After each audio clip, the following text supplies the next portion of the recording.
All right. So how's everyone doing? So my name's Garrett. Gonna be my last presentation, I came in and I spoke about a movement known as exercise as medicine. It's a basically it's a movement within the physical fitness industry that's trying to promote people to move more, train more, go to the gym, um, all that stuff. And one of the issues, not an issue, but then, a lot of people have questions about training, like what am I supposed to do and all that stuff. So this session, I wanted to kind of go over like the basics of training. Resistance training, mostly we'll talk about resistance training. Then in the end, we'll talk a little bit about cardio. But what I really wanted to do is give people a better idea of what training should look like, why they need to train, what exercises to use, all that good stuff. So, again, my name is Garrett Reed. I currently have my master's in exercise science. I have a few high-level certs, CSCS, CISSN. I have over 15 years experience coaching, plethora of people, collegiate athletes, general pop, special populations. I've been doing about 5 years content development, writing books, writing articles, blogs, articles, helping develop YouTube videos. I've also about 5 years experience, presenter, basically what I'm doing now, presenting to athletes and general public on training and lifting and fitness and all that good stuff. So like I was saying last presentation was probably about 3 weeks ago. I'm not sure if y'all were here for that one. I think I went over, talked about all the different benefits from physical fitness, lifting weights, cardio, all that good stuff. We talked about, a lot of people, they think about weightlifting and they think it's only building muscles, which that's part of it, but geez, like stronger muscles, stronger bones, control your weight, decreases risk of chronic diseases, different cancers, lung disease, improves mental well-being, decreases risk. So it does a lot, right? And one of the problems is that you can say, hey, go train, but a lot of people are like, what am I supposed to do? So one of the things I've noticed is, so again, I've been in the fitness industry for, I don't know, a very long time. I'm 43 now. I started training when I was 16. And over that time, with TikTok and Facebook and YouTube, we've gone through this kind of process where we have more access to education. We have more access to information, but somehow it's becoming like more complicated, right? It's with YouTube and TikTok and all these educational sources, going to the gym, getting fit, it should become easier because we have all this free information. When I was a kid growing up, I had to ask the guy in the room. Now we have all this, but there's so much false information, wrong information. People are always trying to fight. One of the things I've realized is one of the issues is people like always want to optimize and always want the best. And they're searching. I was talking to this guy, client, was about a week ago, and he was basically saying he wants to go train, but he's not going to train because everywhere he reads, someone tells him to do something different. So it's like, if you've ever gone to a grocery store and there's 20 boxes of cereals, it's like, well, I don't know which one to choose, so you just leave. So kind of like that.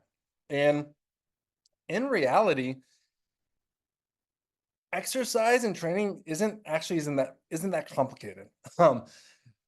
We can read books from people from 150 years ago, before they had CAT scans and all that stuff, and they were doing pretty much very similar things to what we're doing today.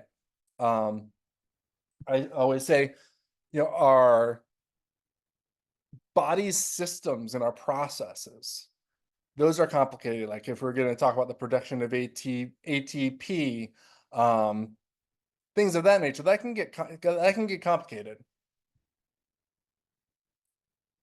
However, the application is actually very easy. So an example I will say is, do you know about fuel injection? Do you know about the carburetor in your car? Do you know how the battery is hooked up? Do you know how your transmission works? Most people have no idea, right? But people drive to work just fine, right? So all that stuff, it's good to know and it's interesting to know, but you don't have to know it, right? You don't need to know how your carburetor works to drive your car. And so it's similar to that. Our body processes are very complex, but what you're supposed to do in the gym is pretty easy. So that's what I'm doing. As I talk, remember, there's no absolutes. One of the problems in the industry is everyone wants absolutes. It's either yes or no, right? Is this exercise good? Yes or no. And that's very rarely happens. There's always a spectrum. This might be good for this person. This might be good for that person. This exercise might be better than this exercise, but this exercise still works, right? So keep that in mind. When I speak, there's no absolutes, unless I specifically pinpoint that. But yeah. So one thing I always like to talk to my clients and the presenters, is why do our bodies change? Right? Like why does it change? When I go running, why do I lose weight? Right? If I go lift weights, like why do my muscles, why do they get bigger? And that's kind of thing like we don't really ever think about that, but it's pretty important to progressing and stuff and so on. So I'll ask this question. I think this question kind of really puts it on perspective. I'll ask my clients and listeners, I say, does our body want muscle? Right? Does it want muscle? And your knee-jerk reaction for most people is yes, right? Like, of course our body wants muscle. Why would it not want muscle? Right? However, in reality, our body doesn't want muscle. Okay. If anyone has ever gone to the gym and they stop going to the gym, what happens? You lose your muscle, right? If your body wanted muscle, like why is it so hard to build muscle? Why do you have to go to the gym and eat protein and you have to really work at it, right? So if your body wanted muscle, it'd be easy to build muscle, right? So it's kind of like, gaining fat. Gaining fat's easy because your body wants fat because it's a fuel source, right? Muscle doesn't have, we'll get into it, but muscle only has a need if it's needed, okay? And so this is how you need to think about this. And this can apply to just about everything. Your body doesn't want muscle, it needs muscle, okay? However, it's up to you to make it need it, okay? If you sit down and watch movies all day, like your body doesn't need muscle to do that, right? And so your body's gonna muscle's gonna go away because extra muscle, it's metabolically demanding. It needs more calories. It weighs you down. So it's not if we're looking from like a evolutionary perspective, it's not beneficial to have extra muscle just to have it, right? However, if you give it a need, then it will build that muscle. So in America, I'm from America, we have a term called farm strength. And that's basically people they just work on the farm all day. They don't never go to the gym. However, if you ever speak to them, these guys are strong, they're big, they have muscle. Where's it going? Because they're always out in the fields, they're carrying hay, they're dealing with animals, they're walking up hills, they're digging holes, all that stuff. And so our bodies change because it needs to adapt to the environment we put it in. Okay. This is just like how dogs and cats, all these animals, they adapt to the environment it's in. If the environment you put it in is not demanding, your body's going to adapt to that. Okay. If you're put your body in an environment where you're lifting weights and you got to carry things, it's going to adapt to that because your body's like, I need this, I need to survive. Right. So keep that in mind when we're going. Because we'll talk about this a little bit more later, but it's important. At the same time, this will matter like ADB. We're going to talk about this. It's always a good idea to know in your head, like, why am I doing what am I doing? So I'll ask my clients, like, would you ever go on a road trip, a cross country road trip without looking at a map, without looking at directions? Like, of course not. You would look the maps, what streets do I need to go to? Where would I go here? Where would I go here? So you need like a general plan. And that's what we need when we start training. I think it's good everyone to have a general kind of a plan so that when they're going to doing their fitness, they kind of know what to do. So why do we train? Improve body composition, train to feel better, increase muscle size, increase strength, increase performance, cardio, endurance, all of these things, right? We'll call this principle of specificity. Basically, that means training for the goal you have. A good example is if you wanted to run a marathon, would you spend all day doing bench presses? No, you'd be on the track and you'd be running. Vice versa, if I want to increase my deadlift, am I going to run miles and miles? And no, I'm not, because if I run miles and miles, my body's going to adapt to run miles. So, again, this goes back to what I was saying before, homeostasis. Our body's going to adapt to whatever environment it's in. So, with that said, while this is true to an extent, this is for more, maybe advanced lifters, advanced athletes. However, I do feel that everyone, whether you're an advanced athlete, you've never been in the gym, whether you're 16 years old or whether you're, 70 years old, our bodies all function more or less pretty similar, right? There's differences. Some of us have different, arm lengths and leg lengths. Some of us have, genetics for better muscle, all that stuff. So there are differences. However, we're a lot more alike than we're different, right? We all have hips, right? We all have hips that flex and extend. We all have arms that move. We all have legs. We have all quadriceps. We have all the same muscles and the bones and the structure. What that means is our bodies operate similarly. So most people are going to actually follow pretty similar programs. Again, I have clients, top athletes, and I also have clients who they've never trained with anyone before. And their programs are actually only about 25% is different, right? Other than the lows with the exercise selection, all that stuff, it's a lot more similar than it is different. And so that's basically what we're going to go through the day. Like just basic.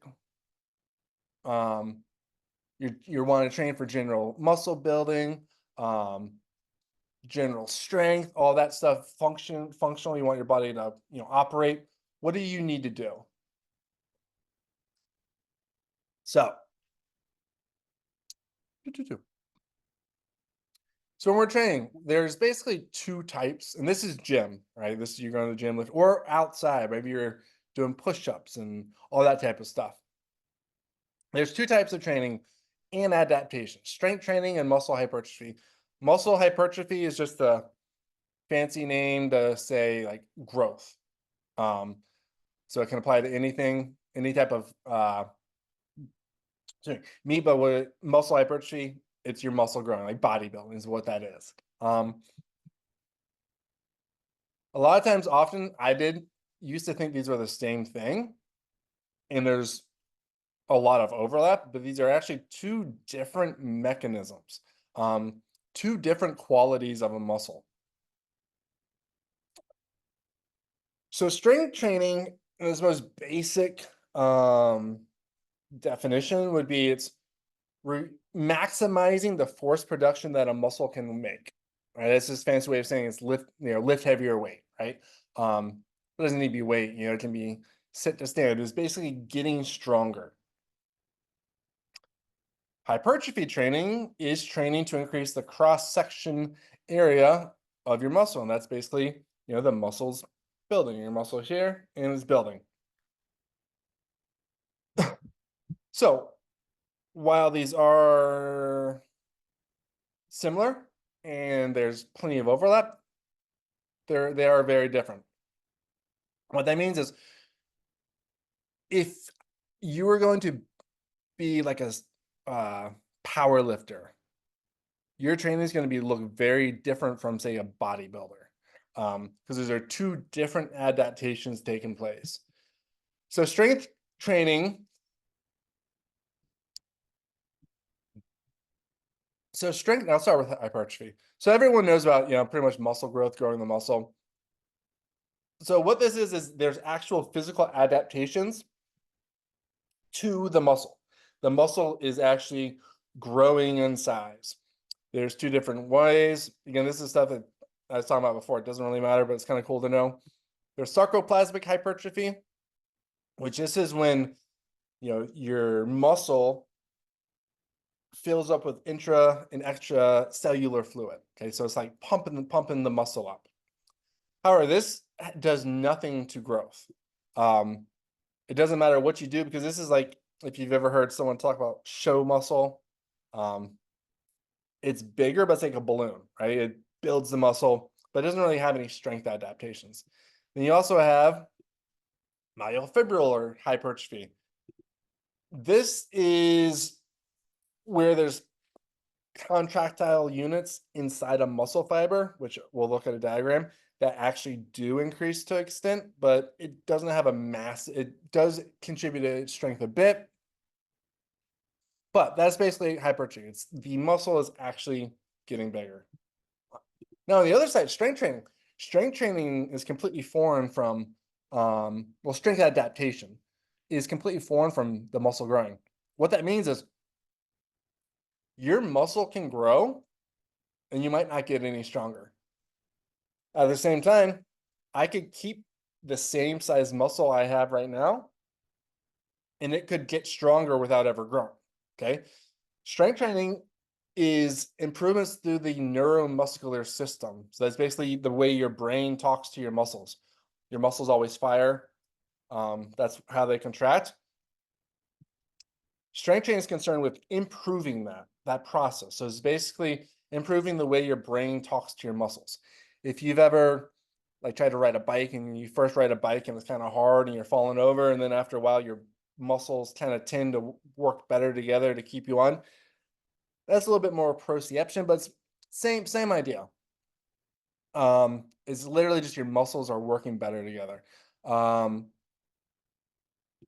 there's a couple of ways. We don't need to go into that much, but increased motor unit firing, that's basically your muscle fibers, all these little neurons that fire. When every time it fires, it contracts the muscle fiber.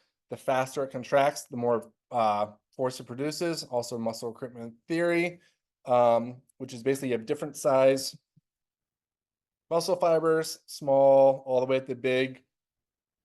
And the smallest muscle fiber isn't able to produce much force. The bigger muscle is the bigger muscle fiber is able to produce more force.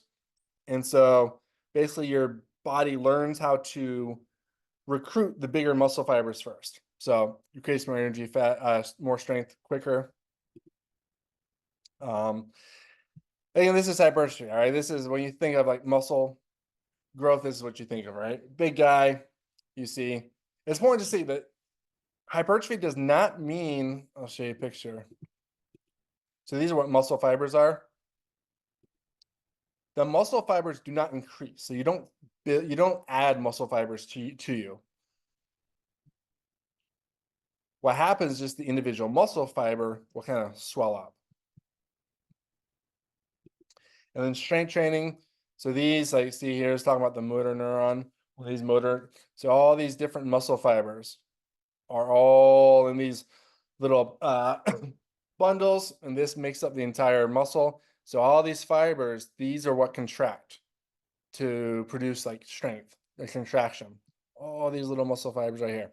So strength training is telling these to work better so that you can use all these muscle fibers to produce more force. So again, strength training is actually getting stronger. Muscle hypertrophy is making the muscle bigger. But again,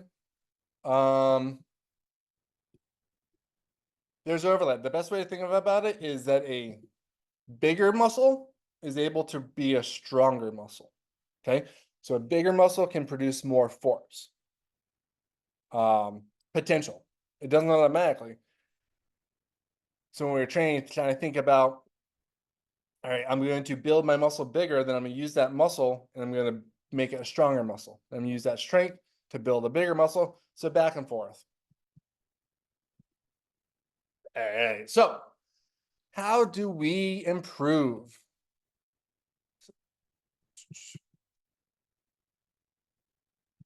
So as I was saying before, these are different adaptations.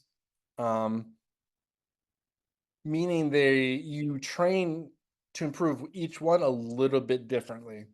Again, there's going to be plenty of overlap. And what that means, it's not like if I train for strength training, I'm not going to build a bigger muscle, right? Your muscle's still going to grow some. Same thing, if I train for my muscle to be bigger, you're still going to get some strength gains from that. But if we're trying to optimize.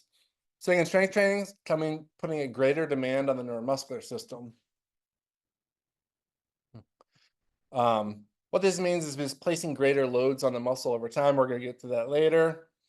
In the beginning, it doesn't really matter. As long as you're using 60% of your 1RM and you're bringing that to intensity, so let's say you're doing your bench press, you can pretty much use anything.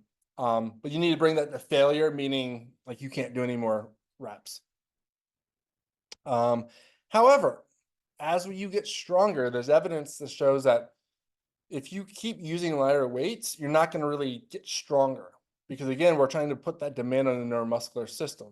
The only way to do that is to use heavier weights. So it's like 85% of your 1RM. We'll get into this later too, but it needs to be heavier weight. So you're talking about like six, either anywhere between like 1 to 6 reps. So hypertrophy, your main goal is to increase volume over time. And so that means basically doing more weight. Okay. We calculate volume by sets, by reps, by load. That would be your volume. Again, I'm going to go in this a little bit more detail later towards the end. We can use working sets, but the easiest way to think about this is like you're doing more weight. So week 1, you do 100 pounds. Week 2, you do 105 pounds. Week 3, yada, yada, yada. Keep going, and that's the volume, and you're growing. So strength, you have to put that demand, those loads on it. Hypertrophy, doesn't really matter what load you use, because that's still going to add to volume. And I'll talk about optimizing those at the end. So best exercises, strength, large compound exercises. These are your bench press, shoulder press, squats, barbell.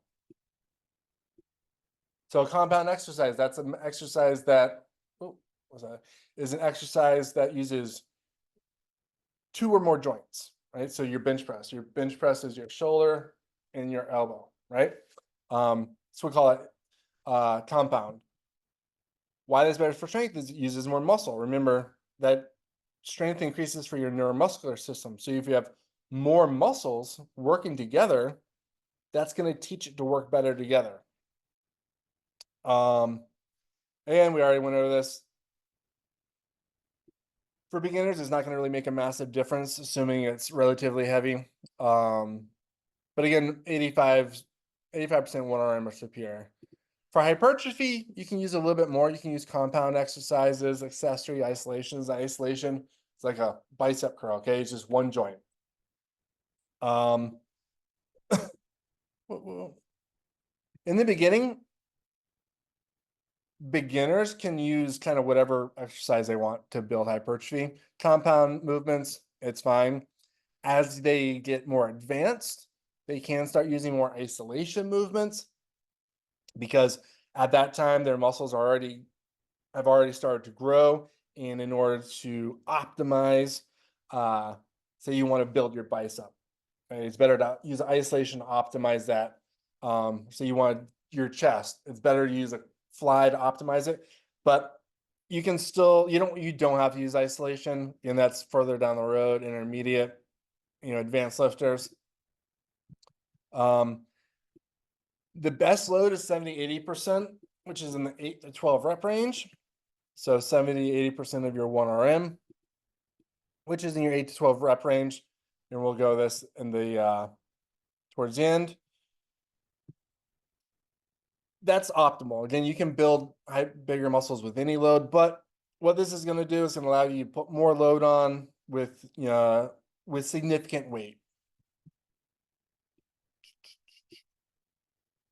All right, so that's all good. Strength hypertrophy. But like, what exercises am I supposed to do? Okay, so you go to the gym and there's like hundreds and hundreds and hundreds of exercises.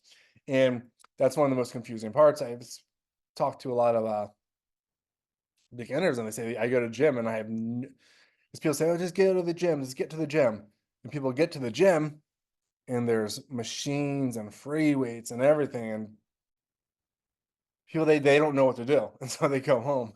Again, it's like going into Walmart and there's 30 different cereals to choose from. They don't know which one to buy, and so they leave. So very similar to that. So even though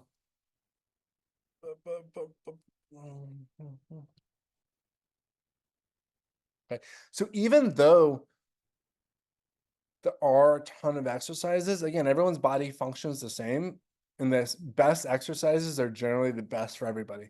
I always tell my clients, when you first start training, you concentrate on your fundamentals. There's this false belief that complexity equals effectiveness. Like, the more complex an exercise is, that the better it is. That's not true. Generally, it's those basic movements that's going to lay the foundation of your program, of your training.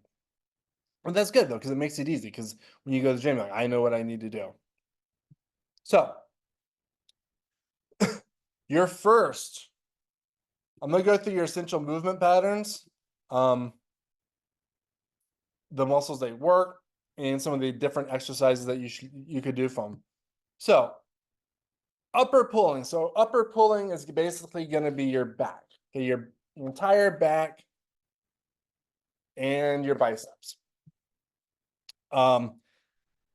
Basically your back always functions together. So you don't really need, when we get the chest and stuff, there's a little bit of difference, but upper pulling, every back exercise is going to work your entire back to an extent. So when we're talking about essential movements, those, first we have vertical pulling. So vertical pulling is pulling down, right? So weights up above you, you're pulling down. This is going to be like your chin up, your pull up, your lat pull down, and all the different variations that you may see in those. This is pretty much the only three you can do, just because of the nature of the movement. An easy one you can do is a straight arm lat pull down. So it's basically when your arms are in front and you're pulling down this way. Similar movement, but these are your three. You really want one of these three in your program. Doesn't matter which one. I like the chin up, but if you have one of these, you're good to go. And again, as I'm going through, these are the movement patterns. If you only pull, I'm going to go through about 7 movement patterns. If you just use one exercise from each of these movement patterns, you'll train your entire body. So basically what that means is your entire program can be made of just 7 exercises, and that's all you need. So first one, vertical pulling, chin up, pull up, or lat pull down. Take one of those three, and that's your vertical pulling. Horizontal, so horizontal is down here. So it's like you're doing, basically all your rows. So you have your bent over row, your dumbbell row, your seated cable row, any of that stuff. We also have like face pulls, which is a movement like this. But what this is all doing is, here's your chin up, here's bent over row. What this is doing is working arm extension, arm adduction. So arm adduction is coming down, arm extension is coming down, horizontal abduction, same things. But the main one is scapular control. That's all this. Your scapular, your wings. If you need to control your posture, this is just do a ton of pulling exercises. Your back, all these muscles are going to be responsible for keeping the scapula back. That's your traps right here. Basically any pulling movement, any type of row, any type of lat pull down, face pulls. I do a lot of face pulls, but one, if you just choose one of these and one of these, your back is good. Obviously you can do more if you wanted to, but I say minimum, pick one of these and one of these. All right, so upper pushing. So pushing, we have your chest and shoulders and triceps. So go right here. So again, your chest, your pectorals all up here, upper chest, lower chest. Responsible for a couple things. Transverse adduction. So that's this movement. That's like here if you're seeing this fly. Adduction, your body comes down like this. And flexion extension, it works with your back. So when you pull down or up, your body works. But the main two are transverse adduction and adduction. So right here and then right in front. So if you ever see like when you're doing a push-up, your arm is actually coming this way. So that's that transverse adduction. That's how you do this: a bench press, dumbbell press, push-up, even the dip, and then the chest fly. So again, this is the chest fly right here, bench press, dumbbell press. You have shoulders. So shoulders all up in here. Yeah, three shell delts. Don't need to go into that. So shoulder, the main one's gonna be arm flexion, and triceps is elbow extension. Anything overhead it will do. So vertical pushing, military press, dumbbell, shoulder press, Z press, horizontal, bench press, dumbbell. One of these, and you're good to go. So far you have one vertical pulling, one horizontal pulling, vertical pushing, horizontal pushing. Hip hinge. This is into your glutes, hamstrings. Right here, deadlift. So this is a hip hinge. So this is really important, especially again for that posture, because your glutes are going to keep your back up. Back pain, performance. This is the singular most important movement pattern we do. Right here. So any type of hip hinge, deadlift, barbell hip thrust. You can do a body weight. You don't need to use weights, but it's going to train all these muscles right here. And then your last one, squatting. So back squat, front squat, leg press, goblet squat. All these back squat, goblet squat. You can do body weight squats, any of these things. So basically the difference between a squat is you're going to have more knee flexion. Knee flexion is going to be knee flexion extension, excuse me. It's going to be more based on your quadriceps. And then lunges. Lunges are good because it's one of the only movements that a lot of people do that are dynamic. So a lot of people, when they go to the gym, it's bench press and squats, and they're static. What that means is you stay in the same place. Lunges, you're actually moving, right? So you're actually stepping and going down and stepping up. So we call it unilateral, but it's also going to improve your entire lower body strength, mobility, balance. This is really good. if you're wanting to stay healthy, stay mobile, increase longevity, all that stuff.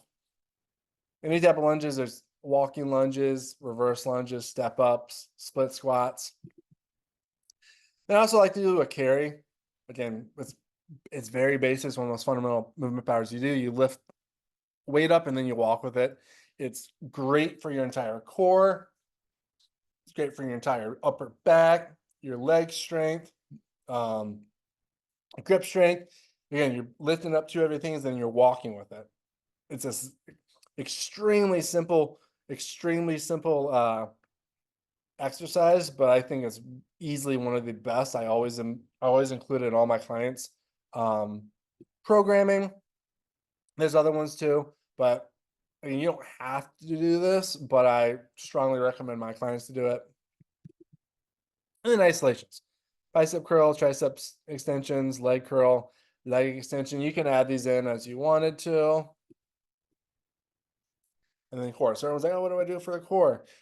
So a lot of times when people train their core, they do like crunches, right? You always see a lot of people doing crunches, stuff like that. And I asked my friend one day because he's doing crunches. And I was like, how often, again, we want to train our body to perform its function, right? And I asked my buddy, like, how often do you ever walk around like doing crunches?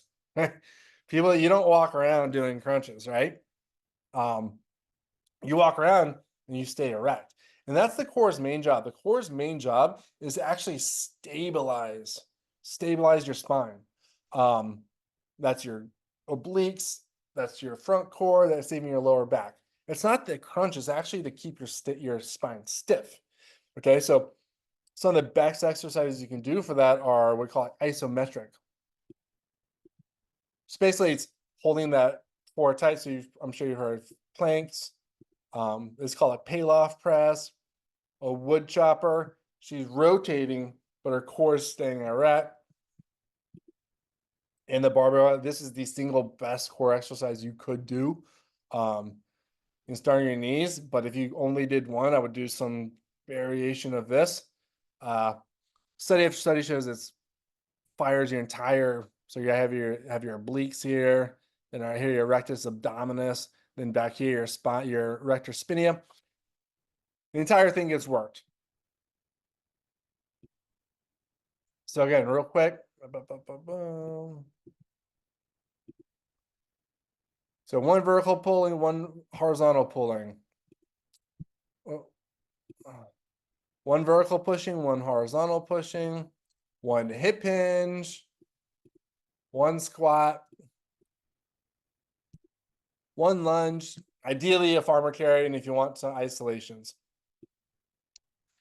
Again, this is if you're wanting to optimize. You can get away with less if you need to, but if you can, those are the exercises I would strongly do. So training variables. First, we have training frequency. Like, so how many times should you train a week? So anywhere between 2 to 5 times a week is fine. It's totally up to you. Minimum 2, I like 3, but if you can only do 2, that's fine. So you want to train each muscle twice a week. So that means you're going to train your chest twice a week, your back twice a week, your legs twice a week. You want to have 48 to 72 hours between recovery. So it means you don't want to train your muscle on Monday, then, excuse me, that means you don't want to train your chest on Monday and then train your chest on Tuesday. Okay? You want to train your chest on Monday, maybe train your lower body on Tuesday, maybe you rest, and on Thursday you train your back. I'll go over this. I'll have an example. But basically, don't train your muscles back to back. So when you train your muscle, you push stress on it, demand, and then you need to let it recover, and then you train it again. So as we already talked about this, general rep scheme, so sets times reps, strength, 3 to 5 sets, 1 to 6 reps, hypertrophy, muscle growth, you do 2 to 3 sets, 8 to 15 reps. So a lot of times when we're talking about the beginning, a lot of people said to you, what strength or power, which one should I train? Which one should I train for? So I'll tell my clients the best goal, especially for just kind of general, is train the entire spectrum. Okay, so everywhere between 4 down to 15. You don't have to do 4, but I would encourage you to use at least 1 in the 6 rep range, because what we are talking about earlier about strength training, and neuromuscular adaptation. So having some in there, at least 1 exercise is good. Ideally more. Then generally I'll have 1 to 2 exercises in the 6 to 8 rep range. So this is like more strength hypertrophy. It's kind of in that middle ground. Then I'll have 2 to 4 exercises in the 8 to 12 rep range. This is hypertrophy. And then maybe I'll have 1 or 2 in that 15 plus if you get there. But this is just a general, this is just a general overview of the loads that you should be using in your program. Basically, don't do 3x10 every single exercise every single day. Okay, have that variation, because again, strength and hypertrophy are different adaptations. Number of working sets weekly, about 10 to 20 working sets. And we're going to go through an example real quick so you'll see what that looks like better. And then exercise order. When you do the exercise, you start with your biggest exercise and go to your smallest. So about this real quick. So training splits. Training splits are just different ways that you group the muscle. There's a bunch of different ways you can do it. I generally, if I don't know anyone, I generally use a 4-day upper lower split. And so this is what I was talking about before. So you do like session 1, you train your upper body, then rest, then train your lower body, then rest, then upper, lower, and then rest. So your training patterns is spread throughout the entire week, rather than doing them all at once and then resting the whole time. This is going to give you the best results, because you can train your body, then you rest and recover, then you train, then you rest, recover, so on and so forth. So we'll put all that together and like see what that looks like. So let's say we're doing that. Let's say we're doing that upper lower split. Okay, 4 days. Let's say we're doing this one, right? So we have 2 upper body days and 2 lower body days. So the 2 upper bodies. This is what it looked like: bench press, chin up, dip, seated shoulder press, upright row, and then some isolations. The second upper day would be military press, bent over row, incline dumbbell press, face pull, chest fly, triceps push down, and push up. So as you see, it starts with the biggest, like the heaviest, and it just goes down. And also the exercises, get smaller. If you have bench press, 3x5, chin up, 3x6x8, dip. Seated dumbbell press, you're going a little lighter. Then you end with the lightest, 8 to 12 reps. Over here, same thing. And this is just a template, just so you can kind of see like what that looks like. So we're talking about sets. So let's see with the chest. So bench press, would be 3 sets. And then 2 sets, 5, 8, 11, and 13. So this week, this program, you use 13 sets to train your chest. When we're talking about increasing your, counting your work sets. So that's 3, 2, 3, 3, 2. So that's what we mean when we talk about sets, these sets. All right, so the lower body, same thing. We're starting with the heaviest weight, heaviest loads, and going down. Back squat, 3x5, barbell hip thrust, 6 to 8 rep range, goblet squat, 8 to 10 reps, walking lunges, 50. And then we didn't talk about these. These are that we mentioned all of these. These are kind of your main jobs. You can throw these in if you wanted to. If this person stopped right here, it would be fine. These two, kind of like add-ons. Same thing over here, deadlift, front squat. If this person sat here and stopped there, they'd be good to go. This is just extra if the person wanted to. Then you see this has your hip hinge, then a squat, then a hip hinge, then a lunge. Over here, you have a squat, hip hinge, squat, lunge. And that's basically as easy as it is. And again, this is a perfectly good program. Yeah, I've sold this program to people before, to be honest with you. It's a good quality program. But that's the general way we break that up. A variety of loads, a good mix of exercise. We hit every single movement pattern. Again, you have the bench press, you have your horizontal pressing, chin up, you have your vertical pulling, dip. It's kind of like it's a pressing movement. It's kind of a weird one. And then seated dumbbell press, you have a vertical pushing, military vertical pushing, bend over row, horizontal pulling, incline dumbbell press. It's kind of, again, it's kind of a weird horizontal pushing, then a face for horizontal pull. Again, back squat, squat, hip hinge, squat, lunge. So we hit all those. Hip hinge, squat, hip hinge, lunge. So we hit all those movement patterns. So right there, we hit them all. We're good to go. So in the very beginning, I talked about, adapting. So what that is progressive overload. Progressive overload, it's, maybe this has happened to you, or you've heard someone, they say like, oh, I go to the gym and I'm not seeing results, right? And I go to the gym and I lift weights every time, but I'm not lifting results. What they're probably doing is they probably are going to the gym. Uh,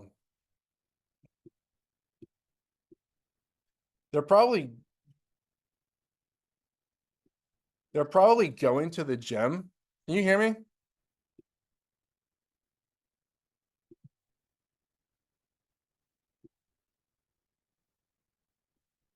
Yes, we can hear you. Okay, I got a message saying they can't hear me. So progressive, what happens a lot of times, people will go to the gym and they think like, oh, I'm just in the gym and I'm lifting weights. They think that's all they need to do. But keep in mind, when you go to the gym or wherever you train, if it's outside doing push-ups, your body doesn't know where it's at. So if you say the gym, if just because you're at the gym, like being in the gym isn't enough. If you go to the gym, every time that's ever occurred to me, I'll ask my client, I'll say, well, let me see your workout plan. Let me see your weights. And every time they either A, they don't have it, or two, they say, oh, I use the same weight every time. So remember, we talked about at the very beginning about adapting to the environment. If you do the same thing every day, your body's not going to improve because it's already adapted to that. Right? Does that make sense? So if you go to the gym and you only lift 100 pounds every single day, that's good. Yeah. But your body's never going to get stronger than 100 pounds because it doesn't need to. So progressive overload just basically says, in order to continually increase, you need to continually put greater demand on the muscle. This guy, Milo Crichton, called progressive overload. He was an old Greek wrestler, and they said he carried a bull when he was a baby. And then as he was his pet, then as he grew older, the bull got bigger and he carried that around. Then it got bigger. That's basically progressive overload, carrying around this bull over time. So two primary ways you can do this is the loads. So again, week 1, 3 by 8, 100 pounds. Week 2, 3 by 8, 105 pounds. Week 3, 3 by 8, 110 pounds. Just increasing the volume, increasing the load. You can also do, this is what I like to do, is reps and load. So week 1, you do 3 by 8, 100 pounds.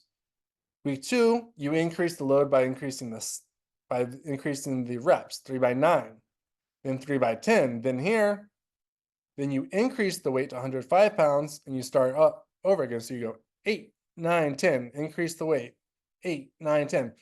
Doesn't really matter. The point is you have to continually place that greater load on your body. If you don't, that's good. Continue going to the gym, but your body won't progress past the point it's at.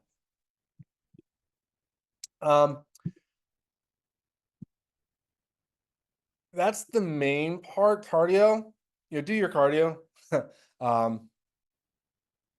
Everyone needs to have cardio in their program, whether it's running, whether it's cycling, any of that stuff. Ideally, you have a form of like high intensity training. and also at least one of 30 plus minutes. So that's like running, 5K, something like that. This is not the same thing as lifting weights. So cardio and lifting weights, those are two different systems. And so if you can, again, there's some strength training does increase cardio a bit, but not to the extent that we need.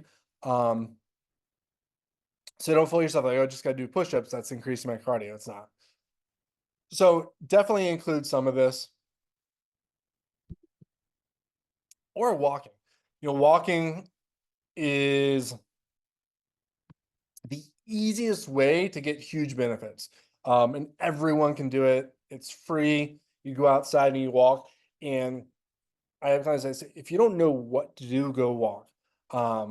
Minimum 7,500 steps a day. But research has found dose response and benefits, meaning the more you do, the more benefits, up to 20,000 steps a day. So this should be your minimum. This should be, the maximum or even more if you want to. Like, when you walk, go out slightly brisk, but it's easy on your joints. It's easy to do. You can listen to a, talk show or whatever it is. It is the easiest thing that people, unfortunately, a lot of people, they don't, because either they, probably most people don't understand like how big of an impact it does have on your body. One, you're going to burn a bunch of calories, increase cardio, increase your heart health, decrease levels of chronic diseases, all that stuff. So again, cardio. If you do a ton of walking, I'd still include at least 1 plus minute session of training and at least one session of hit, or just something high intensity, maybe it was like sprinting or something like that. So all that summarized.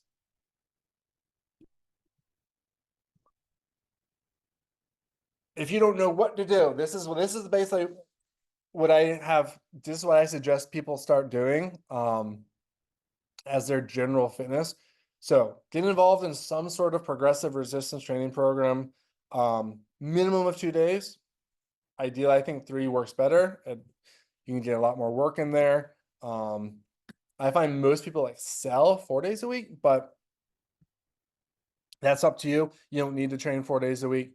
But if you can, good. But a minimum of 2 days a week. And then those resistance training programs, follow the protocols we talked about, hitting all your movement patterns, using the whole spectrum of load, and you're good to go. Then 2 includes cardio specific. Again, ideally at least 1 plus minute, and then at least one high intensity if you can. If you're not able to, that's okay. But you should be walking. Okay, walking can offset a lot of the issues we see, whether it's in our health, all that stuff. So training, cardio, and walking. And that's it. That's basically everything I've learned in 15 years, kind of compacted into one 50-minute session. And we can go a lot more depth into these things, but that's the basic. Like what I just gave you. If you took that and you studied it and you looked at it and you used it as a template, the information I gave you is probably accounts for about 75% of the programs I write is based on what we just talked about. Going back to what I said, it's kind of simple. Obviously there's everyone has their own personal thing. Maybe it's injuries, access to equipment, stuff like that. But that general template applies to everybody. And it's literally is about 75% of the programs I write are based off of that stuff. The other 25% might be, the specifics for the individual. With that said, do you have any questions? Thank you, Garrett. Yes, as he said, we have around 5 minutes of questions for the Q&A. So if any of you want to participate, please raise your hand or leave a comment in the chat. So let's wait. Yes, we have a question from Stella. Let's see what she has to say.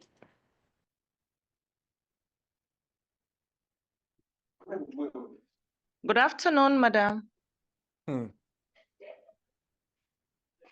Good afternoon. Can you hear me? Good afternoon. Hello. Yes. I just wanted to say something concerning training. You said that the minimum that one should train is 2 days, and the maximum that one should train is 4 days. What about Mhm. those that take a walk going to their workplace, or if they if they take a walk 30 minutes in the morning and 30 minutes in the evening, it makes 1 hour every day. Is that good enough, or they just have to go to the gym? Thank you. Okay, so like walking, so yeah, so the 2 day minimum, that's like the resistance training. So again, the walking is obviously awesome. It's definitely better. I would definitely include that. But walking isn't going to give you the strength benefits, which includes stronger bones, stronger muscles, hormone. There's different hormone adaptations that take place differently from strength training.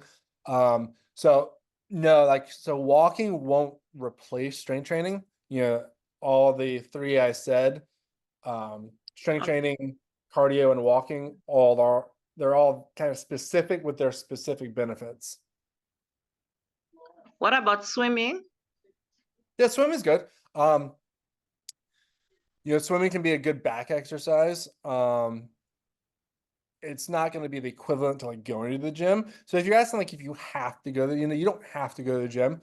Swimming would give you better, strength benefits than walking.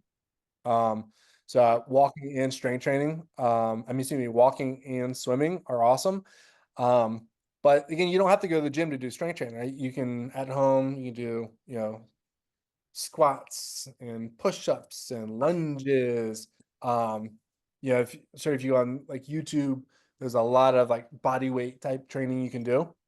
But if you like walking, swimming, push-up, squats, that'd be good. Like in my case, swimming is my best. I swim 3 times in a week when it's summer. When it's not, do the walking, brisk walking all the time. Thank you. We have another question from Godwin. Let's see what he has to say. Thank you very much, Red, for the presentation. Thank you very much. I just want to ask, is there any specific exercise for calf? Calves? The calf muscle Yeah. on the leg. Right. So obviously you have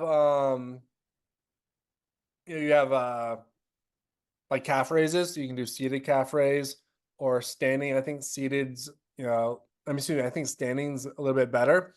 There's also one called a donkey lift, which is kind of funny looking. If you look that up, it's donkey. I'll type it right here. Basically, you stand and get bent over, and then someone steps on your back. Sits on your back, and then you do leg raises. That's actually one of the better ones. It kind of looks weird to do, but it works really well. Okay. Thank you very much. Do anyone else have a question? I have a question here in the chat from Charles Ike.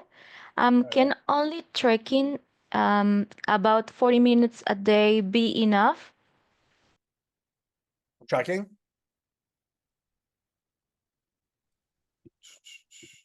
Trekking. So yeah, so trekking, like, it's good. It's definitely good. I think trekking is not going to replace strength training. Because again, that's more cardio based. It's obviously really good for lower body and cardio, depending if you're climbing hills and stuff. Okay. But it's not going to increase your muscular strength, especially in your upper body. Well, maybe if you're wearing like a big backpack, you know, that could work. But yeah, no cardio is going to replace strength training.